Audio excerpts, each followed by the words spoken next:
Lo dijo él. A primera hora.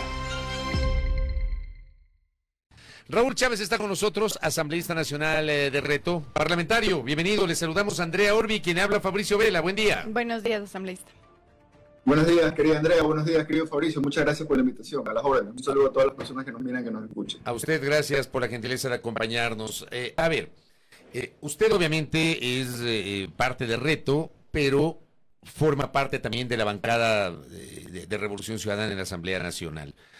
Yo le voy a dar mi impresión, y me gustaría un poco su criterio. Si bien es cierto, RC se registró para hacer campaña de cara a esta consulta popular y referéndum constitucional, me da la impresión de que la participación de RC ha sido muy tangencial en esta campaña. Yo quiero preguntarle si están haciendo campaña por el no en la consulta popular y referéndum, Raúl. Bueno, Fabricio, yo no es que soy parte de Reto, yo soy presidente del movimiento de Reto a nivel nacional. Entiendo que RC está registrado, por supuesto que sí. Ya, digamos, quedará en ellos qué es lo que hacen todos los días. Pero más allá de todo ese tema, yo sí considero que hoy la campaña debe ser con un enfoque ciudadano. Claramente el gobierno ha establecido cuál es la línea, qué es lo que ellos ofrecen, cómo ellos quieren manejar, cómo han venido manejando, digamos, las últimas elecciones, pero también el gobierno. Y es aquí donde nosotros hacemos un llamado a la ciudadanía en general, ¿no? A que genere un análisis, a que pueda generar una decisión del voto a partir de los argumentos solventes que se puedan presentar y poder entender un poco más el contexto. Miren, nosotros no nos oponemos a nada solamente por oponernos, pero hay argumentos, hay contexto de por medio. Esta consulta popular lo que puede generar es un gasto de más de 250 millones de dólares, porque de aprobarse en sí el 16 de noviembre, el próximo domingo, por supuesto que iremos al menos a 2 más consultas, lo cual también incurre en gastos y no hay que contar, pues, por supuesto, con la cantidad de asambleístas constituyentes que serán elegidos. Nosotros no estamos de acuerdo en que hoy el Ecuador genere ese tipo de gastos. Nosotros creemos que, por supuesto, que se necesitan diferentes reformas, que se pueden necesitar diferentes cambios, ir actualizando la Constitución o cualquier otra norma es fundamental para el progreso de cualquier país, pero no creemos que es necesario llegar a una consulta popular como para ir a una asamblea constituyente. A nuestro criterio hay muchas reformas que se puedan hacer.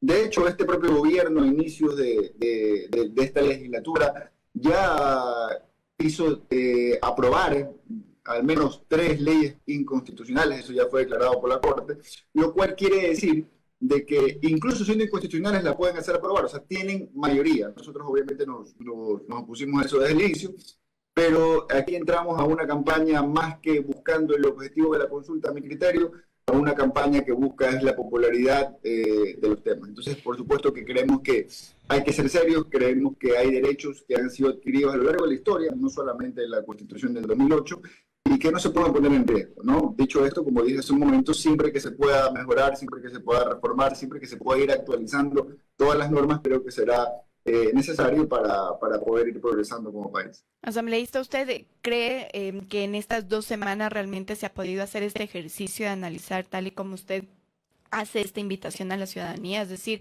la semana anterior llegábamos de un feriado, la semana fue súper corta. Esta semana, ¿cree usted que realmente haya este ejercicio de análisis? Mire, es complicado y a mí tampoco es que... A mí sí me quedan, digamos, diferentes sospechas que justo lo hacen en feriado, justo dan unos días más en el 9 de octubre. O sea, es como que ya seguir un poco el libreto de lo que se busca, mi criterio, qué es lo que se busca, poder comunicar a través de todas las herramientas estatales de gobierno, que por supuesto son fuertes en este o en cualquier gobierno, y que sea más complicado, pues, para los movimientos ciudadanos poder generar esta comunicación viral, esta comunicación masiva. Ahora, también es verdad que la última semana de elecciones normalmente es cuando un gran grupo de la ciudadanía toma la decisión definitiva, en este caso, si sería sí o sería no. En todo caso, nosotros sabemos igual que la cancha se la juega de manera inclinada. Mire que la semana pasada el presidente envió su pedido de licencia a la Asamblea Nacional. Eso lo debería haber hecho no solamente ahora, debería haberlo hecho en enero. Pero también es un poco cuestionable, ¿no? Porque, claro, envías tu pedido de licencia, pero ya estuviste dando una vuelta con la persona esta que vino a Estados Unidos por el tema de las bases, ya estuviste repartiendo bonos, repartiendo algunos productos a nivel nacional, promocionando, incluso en el comentario me parece que Fabricio hablaba también de cuando se habló de ChatGPT, bueno, y un montón de comentarios que se han ido generando precisamente y a partir de la exposición que viene manteniendo el presidente de manera pública, ¿no? Entonces, si me preguntan a mí si quería pedir licencia, debería haber sido por lo menos hace 2 meses. En todo caso, esa es la realidad y por eso hacemos el llamado sobre todo a la ciudadanía. Yo creo que esto es un tema de ecuatorianos, de ciudadanos, valga la redundancia, más que de partidos políticos. Por supuesto, pues cualquier partido, cualquier movimiento puede sumarse a la decisión que decida tomar a partir del contexto, ¿no? Pero le pregunto a propósito del tema de la licencia, perdón, Raúl. El día viernes el Pleno de la Asamblea conoció este pedido de licencia. Ojo, yo estoy completamente de acuerdo cuando usted refiere que antes el presidente debió haber pedido licencia. Es más, el presidente tenía que haber pedido licencia en enero. Yo esto lo he sostenido permanentemente. En enero y luego en marzo, para la campaña de la segunda vuelta y no se lo hizo. El día de hoy pide licencia. ¿Por qué no votaron ustedes por la licencia? Porque al final del día la licencia es una obligación del presidente y es el derecho del presidente a hacer campaña. ¿Por qué ustedes no votaron por la aprobación de la licencia? ¿No era lógico eso? Mire, Fabricio, yo pedí licencia sin sueldo desde la semana pasada. No estuve, por ende, pues en el pleno del día viernes donde se debatió ese tema. Ya tendrían las personas que estar ahí que comentarle a detalle. Pero usted entonces le pregunto, ¿usted cree que debieron todos haber aprobado la licencia del presidente por estas consideraciones que estoy refiriendo? No, por supuesto que sí, la licencia del presidente hay que aprobarla, en eso, digamos, no hay ningún tipo de discusión, pero lo que pasa es que hay que aprobarla con argumentos y con un contexto que es el que yo estoy señalando. Porque lo que pasa es que la foto sale a aprobar la licencia del presidente y muchos han de decir, bueno, el presidente cumple la norma, pero bueno, hay aquí un antecedente, usted mismo lo dijo, yo también lo manifesté en mi respuesta, aquí desde enero, desde las elecciones pasadas, no se viene cumpliendo con la norma, no se viene cumpliendo con el reglamento, miramos para otro lado y cuando incluso el presidente en su momento pidió licencia, pues encargaba la presidencia no a la vicepresidenta, sino a alguien que trabajaba en su despacho. Ahora no, ahora ha quedado la vicepresidenta, pero como le dije hace un momento, ya han existido muchísimas actividades por parte del presidente que han buscado y que buscan, obviamente, promocionar el sí en su consulta, porque es lo que él está apuntando y consideramos también que esos son recursos del Estado que se están utilizando para poder comunicar a la ciudadanía. Pero lo más grave pero es usted perdón que le corte ahí, pero usted hace tal vez una crítica a sus colegas, digamos, porque no se ha aprobado esta licencia al presidente. Es decir, no es caer un poco en esta narrativa que se instauró en enero, en donde decía, no voy a pedir licencia porque me la van a negar, porque también hubo esa narrativa, ¿verdad? No es reforzar esa narrativa, digamos, ¿no hace usted una crítica también a sus colegas? Mire, ya los que tomaron la decisión de votar el día viernes, cada uno responderá por sus actos. Yo estoy diciendo claramente lo que pienso. Por supuesto que el presidente tiene que pedir licencia, por supuesto que la Asamblea, dado el contexto en el cual se pueda y corresponde, debe otorgársela, pero cuidado, nos quedamos con ese último comunicado y pensamos que el presidente es una persona que normalmente cumple la norma. Todo lo contrario, al menos en temas de elecciones ha quedado claramente establecido que se usan los recursos del Estado de muchas maneras, y luego cuando faltan 2 o 3 días por ahí piden licencia. Ahora, como entiendo que hay una buena relación, o por lo menos debería existir una buena relación con la vicepresidenta se ha quedado a cargo, pero recordemos que en la última campaña, en enero, la que se quedaba a cargo me parece que es alguien que trabajaba o trabaja en el despacho con el presidente. Pero ¿qué es lo que le quería decir? Más allá de estos temas en específico, creo que hay que verlo como un todo, ¿no? Y parte también de los argumentos que nosotros tenemos es la falta de credibilidad que existe por parte del Ejecutivo, que existe por parte del gobierno. Mire, es una mentira constante, una tras otra, que en algunos casos ni siquiera resiste la duda al respecto, sino que está absolutamente claro. Eso sin decir que hay un montón de temas que han quedado en el aire en estos meses recientes y que nadie da la cara, nadie dice nada. Hace un momento, en la mañana, Andrea entrevistaba a un abogado del municipio de Guayaquil, hablaba del tema del agua, donde el presidente, sin ningún problema, manda un tuit y sin ningún sustento. Claro, obviamente ya el alcalde lo desmintió de manera categórica y creo que a la ciudadanía le quedó claro. Pero ese, digamos, es el modus operandi. Mire el tema de Progen, por ejemplo, que no son cosas menores. 145 millones de dólares perdidos ya declarados por el Contralor de Dinero Público. En la Asamblea se niegan a aprobarnos la fiscalización, no quieren hacerlo. Mire el caso Post, también ha quedado en el aire. El caso de los bonos que se repartieron en enero, sin partida presupuestaria, también están en el aire. Entonces, hay muchas cosas que nos hacen perder la confianza. De la propia Asamblea, mire, cuando iniciamos la Asamblea el 14 de mayo, el presidente, ¿qué es lo que dijo? Bueno, aquí se van a sesionar 3 veces como pleno de la Asamblea, van a haber 2 días de comisión, vamos a tener un territorio semanal, lo cual me parecía interesante en primera instancia. Bueno, le comento que el promedio de los plenos de la Asamblea hoy es 1 a la semana, cuando hay, por ejemplo, la semana pasada solo hubo un pleno para aprobar la licencia del presidente, lo cual genera un movimiento de recursos importante, ¿no? Miren, nosotros hemos generado una aproximación de gasto por cada pleno de la Asamblea de alrededor de $50.000. Yo creo que no es necesario generar ese gasto para temas que incluso podrían haber sido tratados de manera virtual, pero eso pasó en la semana que acaba de culminar, pero así ha pasado en las últimas semanas. Entonces, en general hay una percepción más que de engaño, más que de mentira, incluso diría, podría caer en cierta medida de manipulación para poder obtener resultados, y eso nos genera absoluta desconfianza. Ahora, también se ha hablado mucho lo del ChatGPT, sobre lo que el presidente dio ciertas declaraciones en Cuenca, me parece, la semana pasada. Por supuesto que la Constitución debe ser redactada por los mejores juristas que tenga este país, pero entre lo que tenemos en la Asamblea muchas veces y que lo redacte ChatGPT, ya me estoy inclinando más por ChatGPT que por el personal que tenemos. Que a lo mejor ni siquiera es responsabilidad de ellos, ¿no?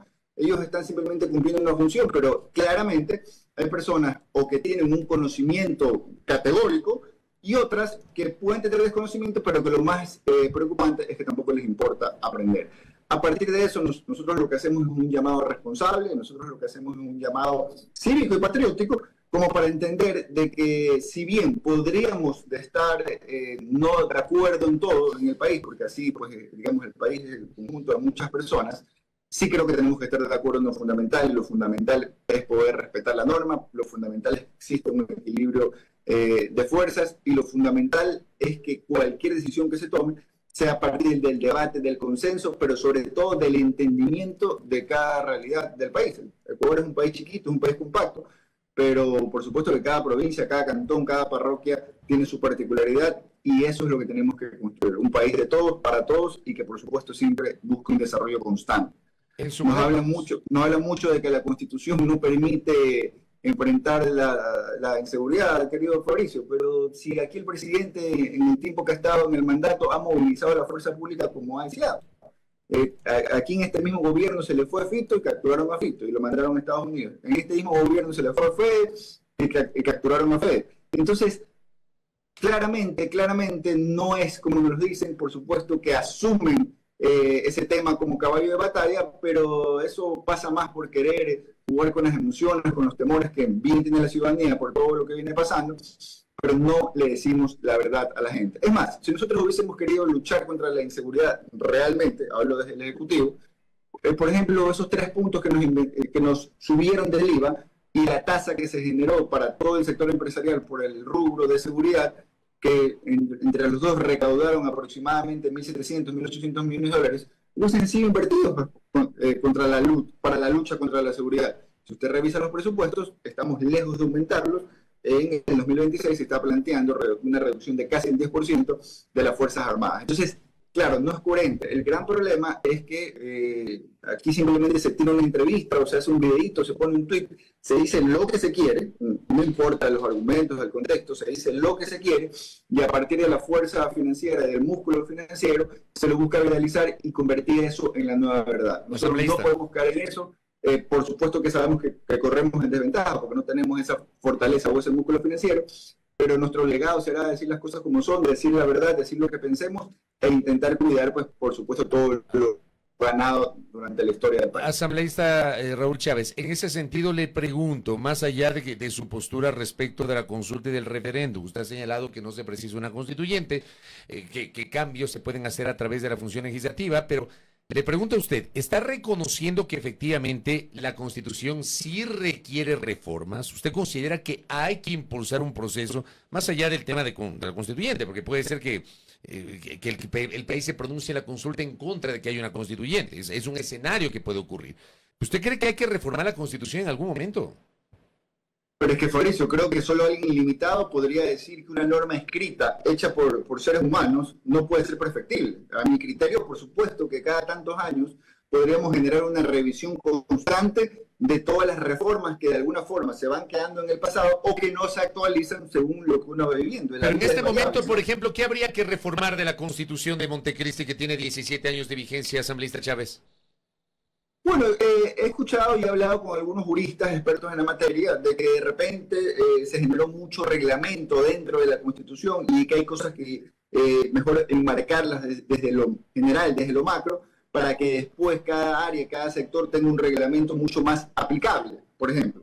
También habría que reforzar, a mi criterio, por ejemplo, lo que hay que hacer en inversión, tanto de salud como de educación, pero no se viene cumpliendo. O sea, entre salud y educación deberían bordar alrededor del 4% del presupuesto general del Estado. Eso jamás se da, e incluso habla de que debería ser progresivo para arriba, o sea, generar mayor inversión a partir de los recursos que existen. Entonces, ese tipo de cosas hay que irlas regulando.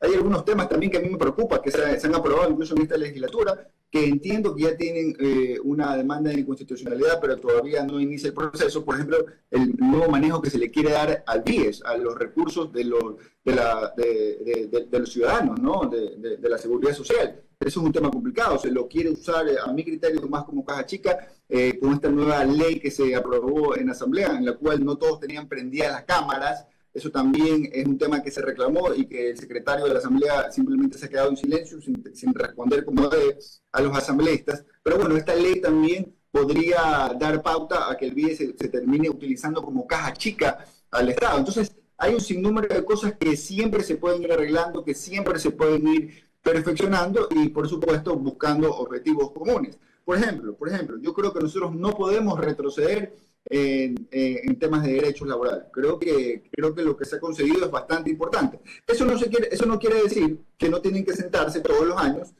los empleados, los empleadores, como para poder encontrar diferentes mecanismos que en conjunto, que en sinergia, puedan pues garantizar los objetivos de las dos partes. Entonces, creo que el ejercicio de poder ir reformando nuestra Carta Magna, nuestra Constitución, no es un tema que tiene que hacerse simplemente cuando estoy pasando una etapa política. Creo que es un tema que hay que hacerlo cada cierto tiempo. Creo que hay que tener personas especializadas en eso para poder irnos actualizando y que, por supuesto, la norma que nosotros elijamos como Constitución sea la mejor posible. Pero le repito, creo que en este momento el Ecuador no está en condiciones de generar un gasto de más de 200 millones de dólares. Creo que los resultados que necesitamos nosotros lo podemos conseguir a partir de la reforma, pero sobre todo el Ejecutivo. Mire, si usted pregunta cuáles son las crisis que vive el Ecuador, la crisis de inseguridad que lo venimos arrastrando ya hace muchísimos años y que los números pues nos han sobrepasado en cualquier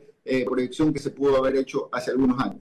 Para eso lo que tenemos que tener, por supuesto, es una gran inversión en la seguridad, pero como le dije hace un momento, no se incrementan los presupuestos de seguridad, más bien se los disminuyen. En campaña nos trajeron a una persona, no me acuerdo ni qué país era, que supuestamente iba a arreglar la seguridad, vino creo que un feriado, se dio la vuelta y se regresó. O sea, otra mentira más. El tema de salud, estamos en emergencia, eso es una realidad. No lo quieren aceptar algunos legisladores en el Pleno, pero la realidad es que estamos en emergencia. Incluso hasta algunos ministros lo han terminado diciendo. Se creó un comité para comprar las medicinas, Fabricio, donde se incluye la vicepresidenta de diferentes ministros, y hasta ahora pues no se encuentra una solución. Entonces, a mi criterio, en este momento, más allá de ciertas reformas legales, que por supuesto, como dije hace un momento, se pueden ir haciendo en el camino, lo importante es que el Ejecutivo tenga decisión, empatía y la capacidad de tomar decisiones para cambiar el día a día de los ecuatorianos. Asambleísta Chávez, gracias por el tiempo, que tenga un buen día, muy amable. Buenos días, asambleísta. Muchísimas gracias, Mauricio. Andrea, un gusto, un saludo a todos. Gracias a Raúl Chávez, asambleísta nacional de Reto, aquí en A Primera Hora. Primera plana. Todas las noticias, todas las voces.